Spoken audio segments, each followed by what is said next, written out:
मैं बस यही कहूंगी कि सुप्रीम कोर्ट ने जब राम मंदिर का वर्डिक्ट दिया था उसमें यह भी कहा था कि ऐसी और कोई पिटिशन कोई और मस्जिद को लेकर कोई और मंदिर को लेकर नहीं ली जाएगी। पर फिर भी एक डिस्ट्रिक्ट कोर्ट ऑर्डर आता है, उस पर कार्रवाई होती है। फिर अब हम अजमेर की दरगाह के लिए देख रहे हैं, कल वो निजामुद्दीन करेंगे, परसों हाजी अली करेंगे। कहाँ ये रुकेगा?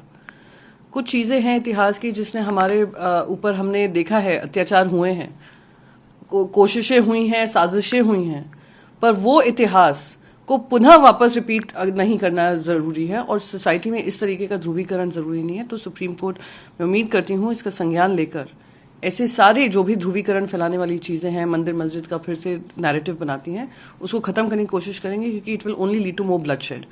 अब उस वायलेंस, संभल वायलेंस में 4 लोग से ज्यादा मर चुके हैं। कब तक ये खत्म होगा? देश को प्रगति चाहिए, उन्नति चाहिए, रोजगार चाहिए, प्लेट में खाना चाहिए, उनको ये वायलेंस नहीं चाहिए। तो लॉ एंड ऑर्डर की व्यवस्था होम मिनिस्ट्री के अंतर्गत आती है। होम मिनिस्टर इसके ऊपर कोई कार्रवाई नहीं करते हैं, चाहे वो महिलाओं के मुद्दे हों, चाहे वो चोरी चकारी के मुद्दे हों। दुर्भाग्यपूर्ण है और आपसी मतभेद में दिल्ली सरकार और केंद्र सरकार के बीच में जो जनता है वो पिस रही है। अगर आप सारी सर्वेज देखते, इलेक्शन से पहले, इलेक्शन के दरमियान, अगर कोई पॉपुलर चीफ मिनिस्टर फेस थे, वो बार बार सबके सामने बार बार यही आ रहा था कि महाराष्ट्र की जनता का विश्वास उद्धव ठाकरे जी पे था।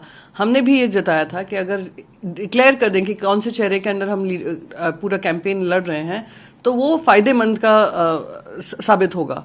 पर कोई निर्णय लिए गए अलायंस का धर्म निभाने के लिए। हमने भी कहा ठीक है, जैसे एनसीपी, शरद पवार जी गठ हो या कांग्रेस पार्टी हो, उसका सम्मान करते हुए हमने एक निर्णय लिया।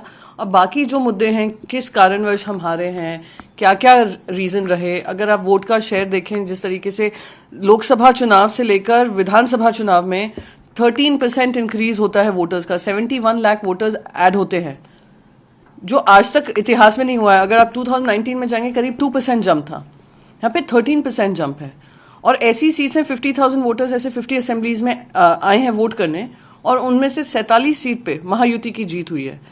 क्वेश्चन ये है कि ठीक है, कोई एज था, किसी का कोई आगे बढ़ रहा था, कोई पीछे हो रहा था, नेक टू नेक फाइट थी, पर इस तरीके का वॉश आउट तो पॉसिबल ही नहीं है। उसके हम सारा आकलन कर रहे हैं और हम देखेंगे जो जो हमसे बन पाएगा, जो जो लड़ाई हमें लड़नी है वो हम लड़ते रहेंगे।